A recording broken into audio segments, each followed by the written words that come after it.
সুপ্রিয় শিক্ষার্থীরা, আশা করি তোমরা ভালো আছো। আমিও ভালো আছি। জাতীয় বিশ্ববিদ্যালয়ের অনলাইন ক্লাসে সবাইকে স্বাগতম। করোনাকালীন শিক্ষা কার্যক্রম চলমান রাখার স্বার্থে জাতীয় বিশ্ববিদ্যালয়ের উদ্যোগে অনলাইন ক্লাসে সংযুক্ত হতে পেরে আমি আনন্দিত।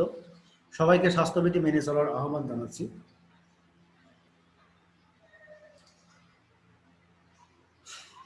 আজকে তোমাদের যে টপিকস নিয়ে আলোচনা করবো সেটা হচ্ছে অনার্স দ্বিতীয় বর্ষের 22-37-03 করে সাধারণ ডিফারেনশিয়াল ইকুয়েশন, লেকচার নম্বর 6।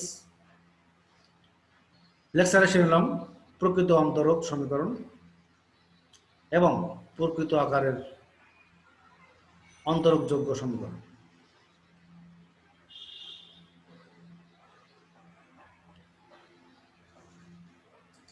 আজকে তোমাদের লেকচার জুড়ে আমি আছি মোহাম্মদ টিপু সুলতান, প্রভাষক গণিত বিভাগ, সরকারি MM কলেজ যশোর।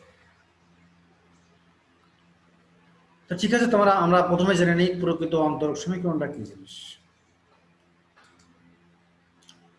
তার আগে বলে দিই, আজকে আমি যে বইগুলো রেফারেন্স হিসেবে নিয়েছি সেই বইগুলো হচ্ছে science view publications, Titas publications, Mohammad Abu Yusuf স্যারের বই। প্রত্যেকটা বই ভালো।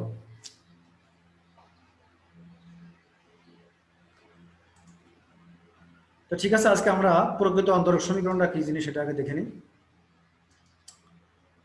দেখো, অন্তরক সমীকরণ মানে এ আকারে কোনো অন্তরক সমীকরণকে প্রকৃত অন্তরক সমীকরণ বলা হবে। ঠিক আছে, মানে mdx + ndy = 0 আকারের প্রকৃত অন্তরক সমীকরণ বলা হবে যদি বাম পক্ষ প্রকৃত হয়। দেখো, প্রকৃতটা হবে কিভাবে, দেখো, অর্থাৎ এইটা ইকুয়াল টু এটা, হ্যাঁ, এইটা ইকুয়াল টু যদি আমরা du লিখি, হ্যাঁ, এইটা mdx + ndy = du মানে ডিফারেন্সিয়েট অফ u। ওকে, একবার লেখা যাবে। দেখো, m আছে, m = m xy মানে xy ফাংশন, nটাও xy, uটাও xy ফাংশন। তার মানে দেখো কি লেখা আছে, উদাহরণ দেখলে তোমরা বুঝবা। দেখো, e⁻x cos y dy plus এটা, দেখো এটা কিন্তু এই আকার, দেখছো, এই দেখো এইটাই এবং এইটা এবং এইটার সমান, দেখছো। তাই এটা প্রকৃত হবে কারণ বাম পক্ষকে, দেখো তো বাম পক্ষকে আমরা দেখো এটা লিখতে পারি না। দেখো, এটা ইউ আর ভি যদি ধরা হয় তাহলে কিন্তু আমরা এটা লিখি। ওকে ওকে, ঠিক আছে। তাহলে আমরা তাহলে এইটা এ আকারে, যদি এ আকারে কোনোই থাকে তাহলে সেটা প্রকৃত। আরেকটা সিস্টেম আছে, দেখো সেটাও দেখো। দেখো, প্রথম ক্রম অন্তরক সমীকরণ এত প্রকৃত হওয়ার শর্ত, মানে একটা প্রথম ক্রমের অন্তরক সমীকরণ প্রকৃত হওয়ার শর্তটা কি, এটা খুবই ইম্পর্টেন্ট একটা জিনিস, তোমরা খেয়াল করো।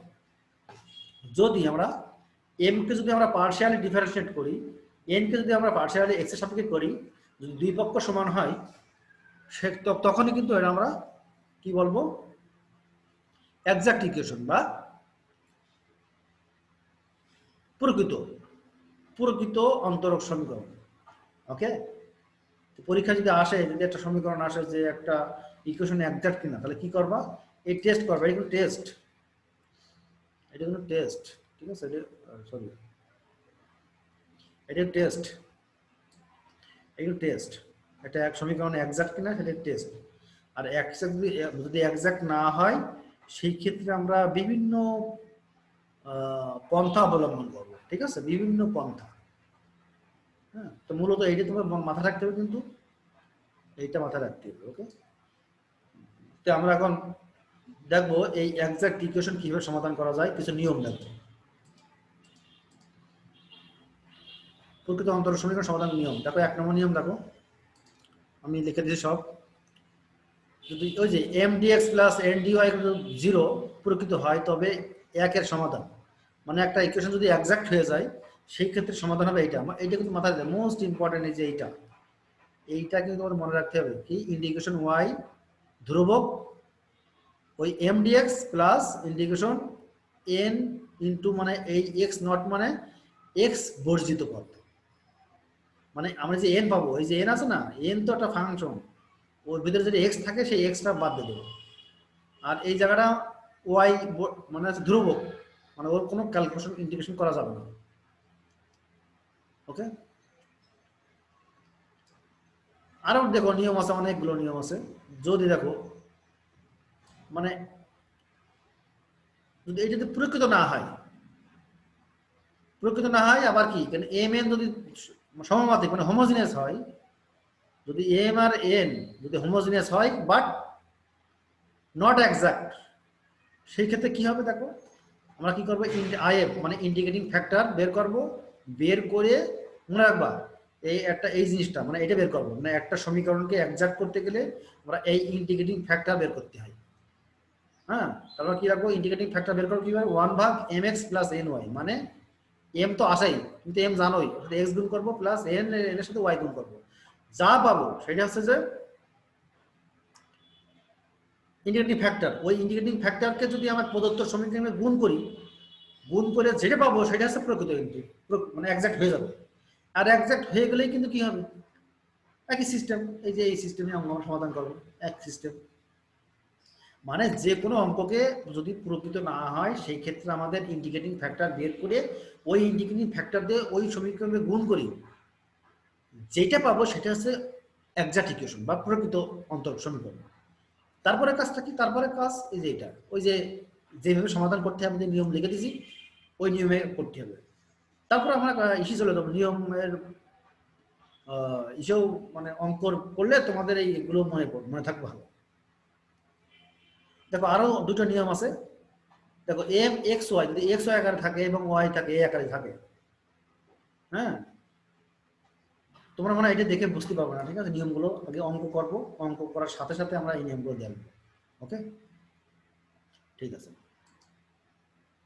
দেখো এখানে আমি ওই প্রথমে এটা আলোচনা করছি যে প্রকৃত অন্তরক সমীকরণ কাকে বলে। দেখো এই সংখ্যাটা এখানে দেওয়া রয়েছে, তোমরা এখান থেকে পড়ে নেবা। যদি এম ডিএক্স এন ডিওয়াই সমীকরণের বাম পক্ষ একটি এক্স ওয়াই চলক বিশিষ্ট ফাংশন ইউ এর অন্তরক আকারে প্রকাশ করা যায়, তবে ওই সমীকরণটিকে প্রকৃত অন্তরক সমীকরণ বলা হয়। আমি আগেই কিন্তু বুঝালাম। বা আর একটা দেখো, যদি যদি ইউগুলো এত বিদ্যমান থাকে, মানে ইউ এর ফাংশন কিন্তু, হ্যাঁ, যেন এইটা ইকুয়াল টু ডি ইউ, দেখছো এই দেখো, হ্যাঁ, আমি কিন্তু প্রথমেই দেখালাম ওই সংখ্যাটাই কিন্তু এখানে দিয়েছে, দেখছো। উদাহরণে তোমরা ওই উদাহরণটা ভালো করে বুঝবা। ওকে, দেখো এখানে কিন্তু দেখো M dx plus N dy equal to 0। হ্যাঁ, দেখো আমরা এ আকারের সমীকরণকে আমরা হয় তবে এ আকারে হয় তবে অন্তরের সমীকরণকে প্রকৃত বলবো। দেখো x y equal to c, তার মানে কি এই আকারের সমীকরণ কিন্তু এটা। ওকে, তাহলে এটা যদি আমরা ডিফারেন্সিয়েট করে দিলে কি হয় দেখো তো, এক্স এই দেখো, তার মানে এটা ইকুয়াল টু 0, তার মানে এটা ইকুয়াল টু 0 পেয়ে গেছি। ওকে, সুতরাং 2 নম্বরকে আমরা প্রকৃত অন্তরের সমীকরণ বলছি। দেখো এইটা কিন্তু মোস্ট ইম্পর্টেন্ট একটা প্রশ্ন, এটা কিন্তু তোমাদের পরীক্ষায় দিয়েই থাকে যে প্রথম ক্রম অন্তরের সমীকরণ প্রকৃত হওয়ার শর্ত, মানে sufficient condition, necessity and sufficient condition, মানে ওটা ডেল, ওই যে আমরা যে দেখলাম যে এক্সাক্টিশন হওয়ার যে শর্তটা, ওই যে ডেল এম ভাগ del y equal to del N ভাগ ডেল এক্স, এইটার আমরা প্রমাণ দেখবো, ঠিক আছে। এখানে অনেকগুলো একই আকারের 3 রকম প্রশ্ন, ঠিক আছে। তোমার যে কোনো আকারে পরীক্ষা আসতে পারে, তোমরা এখান থেকে দেখে নেবা। ওকে, একই প্রশ্ন, 3টা একই প্রশ্ন। তা আমরা এখন প্রমাণ দেখবো। হ্যাঁ, দেখো দেখো এই আকারের অন্তরক সমীকরণটি প্রকৃত হওয়ার প্রয়োজনীয় শর্ত, যথেষ্ট শর্ত এটা আমরা এটা আগেই দেখছি, কিন্তু এটা ইকুয়েশন এক্সাক্ট শর্ত, মেন শর্ত চাই এটা, ডেল এম ভাগ del y equal to del N ভাগ ডেল এক্স। হ্যাঁ, তাহলে এই দেখো প্রমাণ প্রয়োজনীয় শর্ত, মনে করি এইটা ইকুয়াল টু এইটা, এই সমীকরণে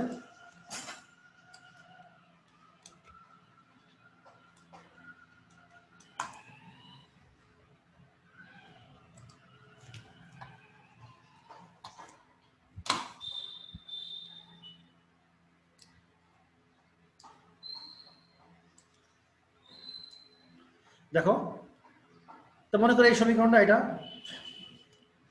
মনে করি এটা একটা প্রকৃত অন্তরক সমীকরণ। ওকে, তা আমাদের দেখাতে হবে কি, কারণ প্রকৃত হলেই কিন্তু আমরা ডেল এম ভাগ del y equal to del N বা ডেল এক্স, অলওয়েজ।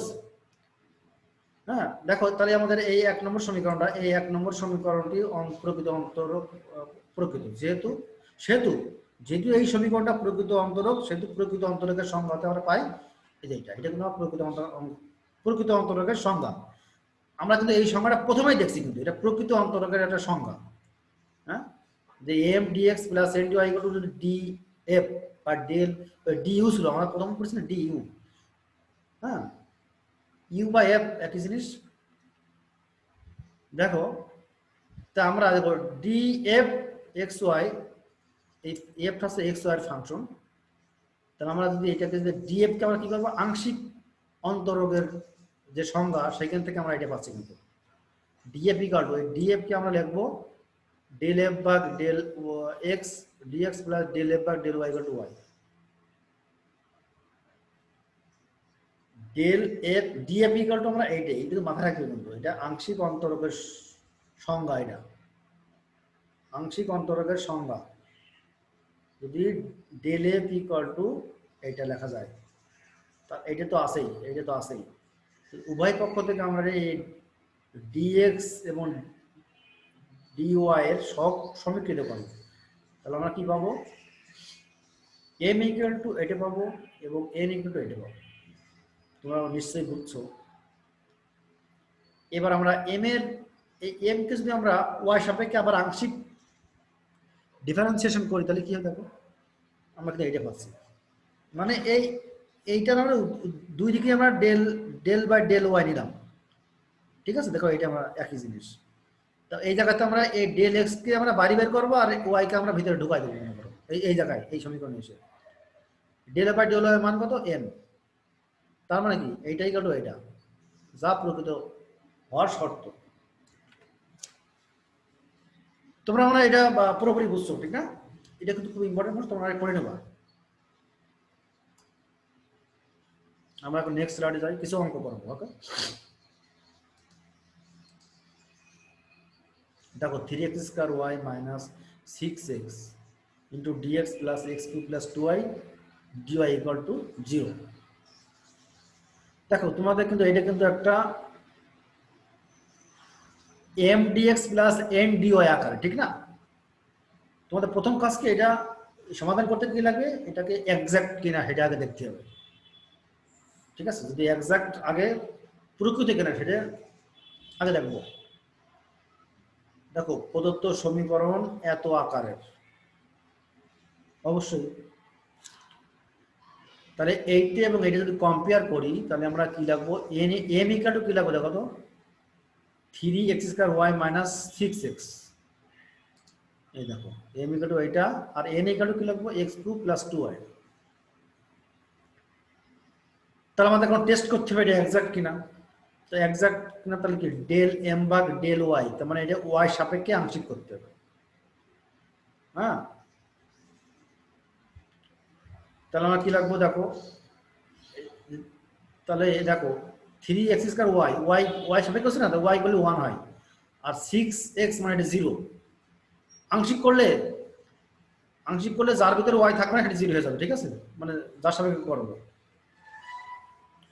এটা আমরা করবো এক্স এর সাপেক্ষে করবো, এক্স এর সাপেক্ষে আংশিক করবো। তাহলে কি রাখবো, ডেল এন বা del x equal to 3x square, মানে দুইটা করলে আমাদের 3x স্কয়ার পাচ্ছি, ঠিক আছে। দুইটা আমাদের 3x স্কয়ার পাচ্ছি, অতএব এটা এক্সাক্ট। এখন এক্সাক্ট হলে আমাদের কি সমাধান, মানে সমাধানের সিস্টেম কি মনে আছে? এই দেখো সব সময় একই নিয়ম, ইন্টিগ্রেশন ওয়াই ধরবো M dx plus integration N x পর্যন্ত ডিওয়াই। আমি প্রথমেই দেখালাম কিন্তু ওই যে কিভাবে সমাধান করতে হয়, প্রথম যে রুলটা ওটাই, এটা তোমাদের বারবার কিন্তু মাথায় রাখতে হবে, বারবার কিন্তু এটা তোমাদের একটা করতে হবে, মাথায় রাখতে হবে। ওকে, তার মধ্যে দেখো এখানে ওয়াই যদি কনস্ট্যান্ট মান বসালাম, আর এন এক্স বর্জিত, মানে এন এর ভিতরে যদি এক্স থাকে সেটা বাদ। দেখো এই দেখো এটা এম এর মান, আর এন এর ভিতরে এক্স মানে বাদ, তাহলে 2y আছে। এবার এটাকে ওয়াই কনস্ট্যান্ট বিবেচনা করে ইন্টিগ্রেশন করতে হবে। দেখো তাহলে কি পাচ্ছে, দেখো এটা পাচ্ছে, এটা বলে এক্স স্কয়ার বাই 2, তার মানে এটা হয় প্লাস ওয়াই স্কয়ার। ঠিক আছে, এটা করলে y square by 2, okay, equal to c, c দিয়ে দেওয়া, ঠিক আছে, ইকুয়াল টু সি, সি দিলাম। ওকে, তাহলে ইহাই নিম্নে আমাদের সমাধান। তোমরা কি একটা জিনিস ক্লিয়ার হতে পেরেছো, যে যদি আমরা একটা ইকুয়েশন দেওয়া থাকে এই আকারের, মানে M dx plus N dy আকারের যদি কোনো ইকুয়েশন থাকে, সেই ইকুয়েশনের এম এন বাইরে বের করে ওইটাকে আমরা একটা করবো ওয়াই সাপেক্ষে আংশিক করবো, একটা এক্স এর সাপেক্ষে আংশিক করবো, যদি এক্সাক্ট হয় ওই তাহলে কি এই সূত্র ইউজ করবো, এই যে এই সূত্রটা ইউজ করে এই এম এন এর মান বসায় ইন্টিগ্রেশন করলে যেটা পাবো সেটাই কিন্তু আমাদের উত্তর, মানে অ্যান্সার, সমাধান। ওকে,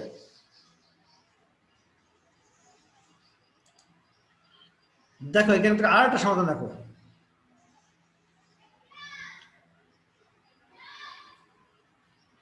দেখো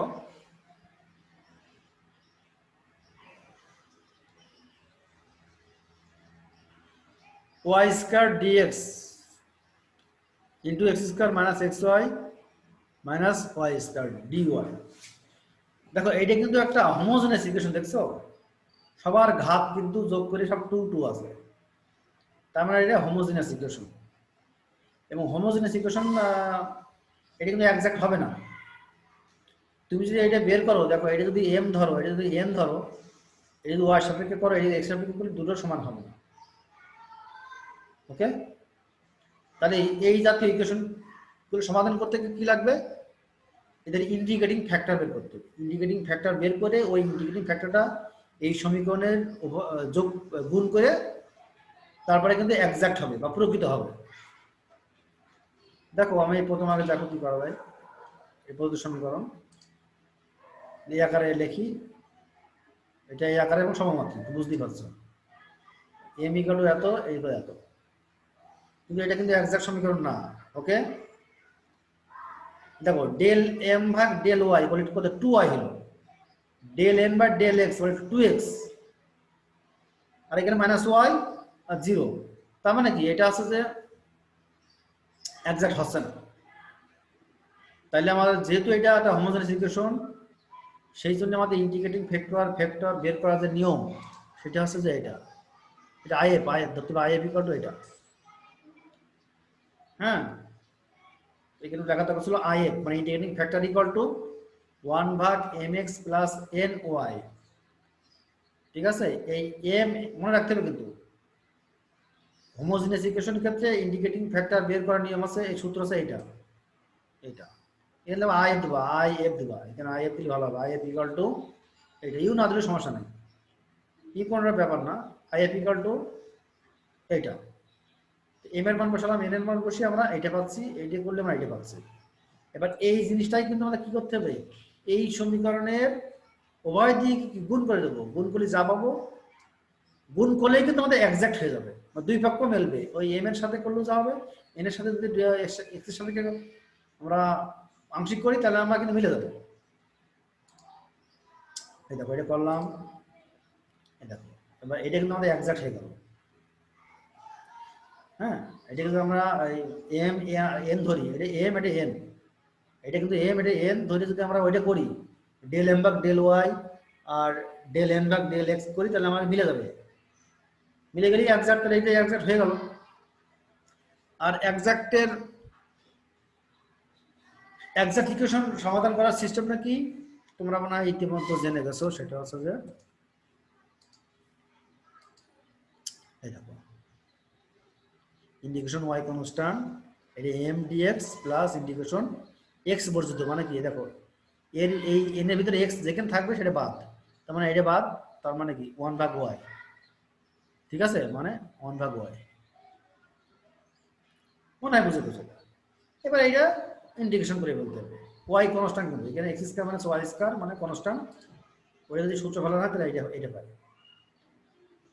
তারপরে এই জায়গা থেকে ক্যালকুলেশন করলেই কিন্তু আমাদের এটা ক্যালকুলেশন করলাম, লম বাদ দিয়ে দিলাম, দেওয়া এটা পাই, খুব সোজা দরকার। তো তোমাদের মনে রাখতে হবে কিন্তু এটা কি এই ইকুয়েশন নিয়ে খেয়াল রাখতে হবে, এটা হোমোজিনিয়াস কিনা বা নন হোমোজিনিয়াস কিনা, কারণ এ তো এক্সাক্ট হচ্ছে না, কিন্তু হোমোজিনিয়াস। সেই ক্ষেত্রে এই যে এই জিনিসটা মনে রাখবো যে এইটা করতে হবে হোমোজিনিয়াস ইকুয়েশনের ক্ষেত্রে। এই এইটা মনে রেখে এই এক্সাক্ট ইন্ডিকেটিং ফ্যাক্টর বের করে ওই গুণ করলেই আমাদের এক্সাক্ট হয়ে গেল। এক্সাক্ট হয়ে গেলে তারপরে আমাদের সমাধান যে সিস্টেমটা, ওই সমাধানের সিস্টেমে ফেলা দিলে অঙ্ক হয়ে গেল। এবার দেখো, এই দেখো y 1 minus xy dx plus x 1 minus xy dy 0। এই টাইপে যদি কোনো সমীকরণ থাকে, বুঝছো? দেখো এই দেখো এইটুকু কিন্তু xy ফাংশন, দেখো এইটুকু কিন্তু xy না, xy ফাংশন সাথে y গুণ আছে। এইটুকু কিন্তু আবার xy ফাংশন সাথে x গুণ আছে। এই টাইপে যদি কোনো ফাংশন সমীকরণ থাকে, সেই ক্ষেত্রে আমাদের অঙ্ক করার সিস্টেম হলো, দেখো করা দিচ্ছি, দেখো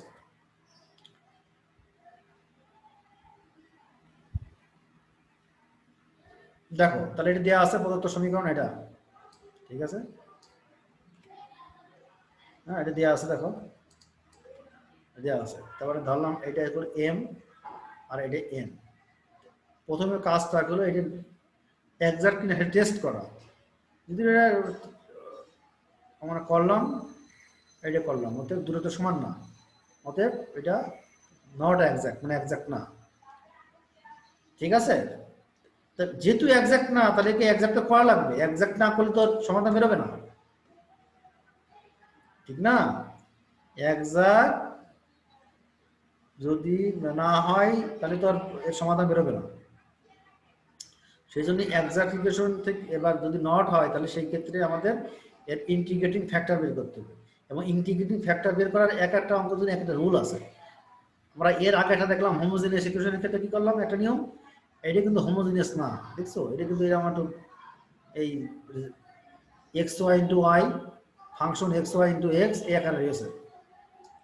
দেখো এই দেখো এই আকারে, দেখো ফাংশন, দেখো এই আকারে, দেখো এটা কিন্তু এই আকারে ফাংশন। সেই ক্ষেত্রে আমাদের দেখো ইন্ডিকেটিং ফ্যাক্টরটা কি হবে, কি 1 ভাগ mx মাইনাস ny, ওই আগের মতো হোমোজিনিয়াস ছিল প্লাস।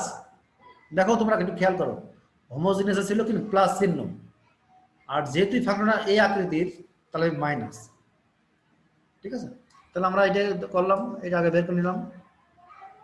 হ্যাঁ, এম এর সাথে এক্স, এন এর সাথে ওয়াই গুণ করলে আমরা এটা পাচ্ছি। তারপর 1 ভাগ এটা মানে এটা। এবার এইটাই কিন্তু আমাদের যে সমীকরণ দেওয়া ছিল, ওই সমীকরণের উভয় দিয়ে গুণ করতে হবে। গুণ করলে যেটা পাবো সেটাই কিন্তু আমাদের এক্সাক্ট ইকুয়েশন।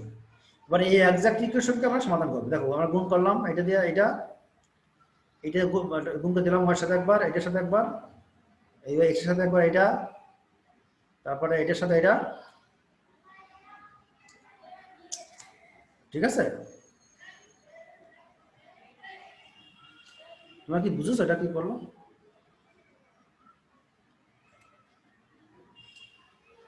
গুণ করলে এটা হাসে, এটা হাসে, তারপরে এটা পেয়ে গেলাম উভয় 2 বাদ দিলাম, 2 2 2 বাদ। এবার আমরা কি করবো, এটা ওই যে এক্সাক্ট ইকুয়েশনের সমাধানের যে সূত্রটা, হ্যাঁ এই দেখো, কারণ উপরের সমীকরণকে আমরা এই আকারে লিখলাম, এম পেলাম এটা, এন পেলাম এটা, ঠিক না। এই দেখো, কারণ এটা তো M, M dx plus N dy, তাহলে এটা এম, এটা এন না। আমরা কি আলাদা করে লিখলাম, এই আলাদা করে লিখলাম। এইবার যে আমাদের যে সূত্র এক্সাক্ট ইকুয়েশনের যে সূত্র শিখলাম কি, হ্যাঁ এই যে এটা ওয়াই ধ্রুবক M dx plus N x বুঝতে পর ডিওয়াই, এম এর মান বসালাম এটা, আর এন এর ভিতরে যদি এক্স থাকে সেটা বাদ। এই দেখো এক্স থাকবে, এই পদটাই বাদ, তাহলে -1 ভাগ ওয়াই, ঠিক আছে। তো আমরা এখন এই মানটা বসা দিলাম এখানে, এটা পেলাম। তারপরে কি করবো, আমাদের এই যে ইন্টিগ্রেশন করবো, যেহেতু ওয়াই ধ্রুবক, তাহলে আমরা ইন্টিগ্রেশন 1 ভাগ এক্স স্কয়ার করলে কি হবে, -1 ভাগ এক্স প্লাস ইন্টিগ্রেশন 1 ভাগ x dx ln x minus integration dy by d y ln y equal to c. এই লসগু করার পরে বা যা করার পরে এটা পেলাম। ওকে, এটাই হলো আমাদের অ্যান্সার। এটা কিন্তু আমাদের সমাধান। খুব সোজা অঙ্ক। তোমরা তাহলে একটা বিষয় তোমাদের ক্লিয়ার হয়েছে, সেটা হচ্ছে যে যদি একটা ইকুয়েশন যদি একজ্যাক্ট না হয়, শর্ত সাপেক্ষে আমাদের একজ্যাক্ট করে নিতে হবে। ঠিক আছে, ইন্ডিকেটিং ফ্যাক্টর বের করে ওই ইন্ডিকেটিং ফ্যাক্টর দিয়ে ওই সমীকরণে গুণ করার পরেই কিন্তু একজ্যাক্ট হবে। আর একজ্যাক্ট হওয়ার পরেই যে সমাধান আছে, যে নিয়মটা, ওই এটা অ্যাপ্লাই করলেই কিন্তু আমাদের রেজাল্ট পেয়ে যাবে। ওকে, দেখো আমরা আর টার্ম দেবো কখনো। দেখো x square plus y square plus x এর পাওয়ার কত, শুধু এক্স আর এক্স ওয়াই। তার মানে দেখো তো এই এমটা, এটা এম না, এটা এক্স ওয়াই ফাংশন, এটাও কিন্তু এক্স ওয়াই ফাংশন। হ্যাঁ, যদি এই আকারে কোনো সমীকরণ থাকে এক্স ওয়াই, মানে এটা কিন্তু হোমোজিনিয়াস না, এটা হোমোজিনিয়াস না। বা আগে কি দেখলাম, ওই যে x y function into y, তারপরে এক্স ওয়াই ফাংশন এক্স, তাও না কিন্তু, এটা কিন্তু এটা x y function dx plus x y function dy. যদি এই আকারে সমীকরণ থাকে, সেই ক্ষেত্রে আমাদের যে রুলটা সেটা হচ্ছে যে, এই দেখো রুলটা শেখাই, তারপরে দেখো দেওয়া আছে এটা আমার, এটা এম, এটা এম, এটা এম, এটা যদি আমরা আংশিক করি এক্স ওয়াই সাপেক্ষে, তার আমরা এইটা পাচ্ছি। তাহলে এটা আমরা নট, আমাদের নট বেড়ে গেল, ঠিক না, নট বেড়ে গেল। তো এই ক্ষেত্রে যদি আমাদের এই সমীকরণের আকারে, হ্যাঁ, এটা এই আকারে যদি কোনো আমাদের ইকুয়েশন থাকে, সেই ক্ষেত্রে আমাদের অ্যান্সার, মানে সেই ক্ষেত্রে আমাদের এই হবে, যে রুলটা হবে সেটা হচ্ছে যে, একটু মাথায় রাখো এইটা, দেখছো 1/n ব্র্যাকেট দিলাম del M by del y minus del x by del N by del x. ঠিক আছে, এইটা কোন ইকুয়েশনের ক্ষেত্রে এরকম যদি কোনো ইকুয়েশন থাকে এই আকারে, মানে x y dx plus x y dy. ঠিক আছে, মনে থাকবে, আশা করে মনে থাকবে। তোমরা ওই যে আমি যে নিয়ম দেখালাম না, এই যে একটু খেয়াল করো, আমি একটু চলে যাচ্ছি, একটু আমরা পিছনে যাচ্ছি, ব্যাকে যাচ্ছি, ব্যাকে গেলে একটু সময় লাগতেছে। এই দেখো, দেখো তো মিল খাই না, এম, দেখো এক্স ওয়াই, দেখো x y dx plus N x y d y equal to 0। দেখো তো আমি যে সমীকরণে আলোচনা করছি এখন, সেটাকে মিলে পাচ্ছ না, পাচ্ছ। সেক্ষেত্রে সূত্র কি হবে, 1/n, হ্যাঁ 1/m,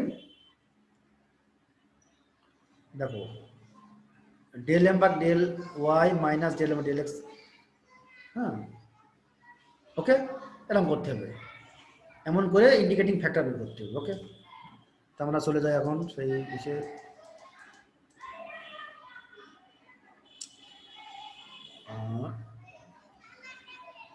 সময় লাগছে, এই দেখো তাহলে আকারে দেখো, এটা কিন্তু এক্স ওয়াই ফাংশন, ঠিক আছে, m x y dx n x y dy. Okay, তার মানে সূত্রকে আমাদের কি সূত্র অ্যাপ্লাই করতে হবে এখন, এই দেখো 1/n dm by del y del M by del y minus del N by del x. তোমরা তো বুঝতেই পারছো, কারণ ডেল এম আমরা আগেই বের করলাম, এই যে এইখানে ডেল এম ভাগ ডেল ওয়াই মানে ওয়াই, ডেল এম ভাগ ডেল এক্স ওয়াই। এই দেখো সেই মানগুলো তো বসালাম, 1/x 1/n এর মান কত এক্স ওয়াই, আর এইটার মান আছে 2y, আর এইটার মান আছে ওয়াই। এটা করলে এটা আমরা যেটা পেলাম, দেখো তো 1/x, এটা x এর ফাংশন না, x মানে এখানে y নাই, সেজন্য f অফ x। এই ক্ষেত্রে আমাদের ইন্ডিকেটিং ফ্যাক্টর বের করার নিয়ম হচ্ছে যে, i দিয়ে integration f of x dx। যদি এখানে y থাকতো তাহলে কি হতো জানো, যদি এখানে y বের হতো, y মানে 1/y বা y টাইপে, তাহলে f অফ y হতো, তাহলে কি হতো, e to the power f of y dy, যা থাকবে তাই। ঠিক আছে, x বেরলি এরকম integration f of x dx, y বেরলি integration f of y dy। তাহলে মান বসালাম, f অফ x এর মান কত 1 ভাগ y করলে x পাচ্ছি। দেখো আমাদের মেন উদ্দেশ্য কি, ইন্ডিকেটিং ফ্যাক্টর বের করা। ইন্ডিকেটিং ফ্যাক্টর বের করে কারণটা কি, এই ইন্ডিকেটিং ফ্যাক্টর দিয়েই কিন্তু প্রদত্ত সমীকরণের উভয়কে গুণ করবো, গুণ করলেই কিন্তু আমাদের এক্সাক্ট হয়ে যাবে। ক্লিয়ার? দেখো আমরা x এখন গুণ করব 1 নম্বর সমীকরণে, গুণ করলে আমরা এটা পাবো x cube plus xy square plus x square dx plus x square y dy। এটাই কিন্তু আমাদের এক্সাক্ট ইকুয়েশন করবে। ঠিক আছে, যেখানে m ইকুয়াল টু এত n ইকুয়াল টু y। এবারে কিন্তু মিলবে, ওই del m by del y করলি আর del n by del x করলি কিন্তু সমান হয়ে যাবে। যেহেতু এখন এক্সাক্ট হয়ে গেল, তার সমাধান কি হবে, ওই সূত্র একই, ইন্টিগ্রেশন y ধ্রুবক m dx plus integration n এর x বর্জিত পদ, মানে n যা হবে তার ভিতরে x থাকতে পারবে না, আর x থাকলে সেটা বাদ দিয়ে দেবো আমরা। ওকে, dy ইকুয়াল টু c। যে পর্যন্ত করাইছি মানে তুমি মনে হয় বুঝতে পারছো। ঠিক আছে, তোমরা মনে হয় বুঝতে পারছো আমি কি করে কি করলাম। ওকে, দেখো এবার m এর মান বসাই দেবো। m এর মান কত, m এর মান আছে যে এইটা বসালাম এখানে, আর n ছিল এখানে এইটা। তোমরা কি বলতে দেবে, n এর x বর্জিত মানে কি, এখানে যদি x রয়েছে তার মানে কি টোটালি বাদ। ওকে, তোমরা 0 dy ইকুয়াল টু 0, এখানে 0 টোটাল 0। খেয়াল করো, এইবার যদি আমরা একে ইন্টিগ্রেশন করি তাহলে আমরা এটা পাচ্ছি, যেহেতু y ধ্রুবক তাহলে y কে করা যাবে না, তাহলে x করতে হবে। এটা হবে, এটা হলো, এটা হলো, এটা সমাধান করলে আমরা এটা পাচ্ছি। ইহাই আমাদের নিম্নে সমাধান। তা আমরা রুলগুলো সব শিখে ফেললাম, 4টে প্রায় রুল আমরা শিখলাম, সবগুলোর এক অঙ্কর প্যাটার্ন বুঝে তোমাদের ইন্টিগ্রেটিং ফ্যাক্টর বের করতে হবে। এটা বারবার প্র্যাকটিস না করলে মনে থাকবে না, কিন্তু তোমরা অঙ্ক বুঝতে পারবে না, অঙ্ক ধরতে পারবে না। ওকে, যে প্র্যাকটিস না করো তো কোনটা হোমোজিনিয়াস ইকুয়েশনে পড়ছে আর কোনটা ফাংশন অফ এক্স ওয়াই এর ভিতরে পড়ছে। হ্যাঁ, ক্লিয়ার? তারপর আমাদের এই চ্যাপ্টারটা করে আমরা কি কি শিখলাম, যে একটা প্রকৃত অন্তরক কিভাবে বের করতে হয়, এর সমাধানটা কি হবে, ঠিক না? যদি প্রকৃত অন্তরক মানে এক্সাক্ট ইকুয়েশন না হয়, সেই ক্ষেত্রে কি ইন্ডিকেটিং ফ্যাক্টর বের করি, ওই ইন্ডিকেটিং ফ্যাক্টরটা কি করব, প্রদত্ত সমীকরণের উভয় পক্ষে গুণ করব, গুণ করার পরেই কিন্তু কি হবে, এক্সাক্ট হয়ে যাবে। ওকে, তো মূলত এই ছিল আমাদের আজকের টপিকস আলোচনা। আশা করি তোমরা খুব ভালোভাবে অঙ্কগুলো শিখেছো। আর আমি এখানে যে বইগুলো রেফারেন্স হিসেবে নিয়েছি তোমরা সেই বইগুলো ফলো করবা, ওখানে অনেক উদাহরণ করা আছে, তোমরা করবা। আর আমি এই স্লাইডটা মূলত ইম্পর্টেন্ট অঙ্ক নিয়ে সাজিয়েছি। তোমরা যদি এই স্লাইডেও অঙ্কগুলো ভালো করে যাও তারপরেও অনেক কিছু শিখতে পারবা। ওকে, পরীক্ষা ভালো অ্যান্সার করতে পারবা। আর পরীক্ষায় ভালো অ্যান্সার করার জন্য তোমাকে মেনলি যেটা বেশি ফলো করতে হবে সেটা হচ্ছে বেশি প্র্যাকটিস। বইয়ের উদাহরণগুলো সব করবা, হ্যাঁ, তাহলে তোমরা ভালো করতে পারবা। বেশি প্র্যাকটিস না করলে কিন্তু তোমরা পারবে না। ওকে, আর যেহেতু তোমাদের এখন কলেজ বন্ধ, সরকারের সদিচ্ছার কারণে কিন্তু তোমাদের জন্য এই আয়োজন। আশা করি তোমরা এটা ভালোভাবে নিবা।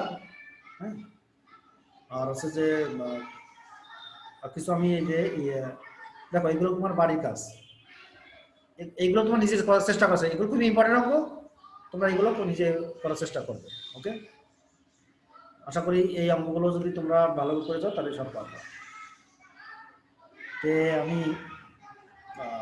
বিদায় নেওয়ার আগে তোমাদের একটা কথা বলে যাই, তোমরা বাসায় একটু পড়ো, ঠিক আছে, একটু পড়ো, একটু অঙ্কগুলো করার চেষ্টা করো। এই স্লাইডটা দেখছো, দেখার পরপরই তোমরা বই নিয়ে বসে যাও, বই ম্যানেজ করো, বই ম্যানেজ করে তোমরা এই স্লাইড দেখো এবং বই পৃষ্ঠা উল্টাও, দেখো মেলে কিনা, দেখো দেখো অনেক উদাহরণ আছে, উদাহরণগুলো করার চেষ্টা করো স্লাইড দেখে দেখে। এই টাইপের যেগুলো অঙ্ক সব এরকম অঙ্ক তোমরা আশা করি পারো। ঠিক আছে, তোমরা ভালো থেকো, সুন্দর থেকো, এই শুভকামনা নিয়ে আজকের মতো বিদায় নিচ্ছি। আল্লাহ হাফেজ।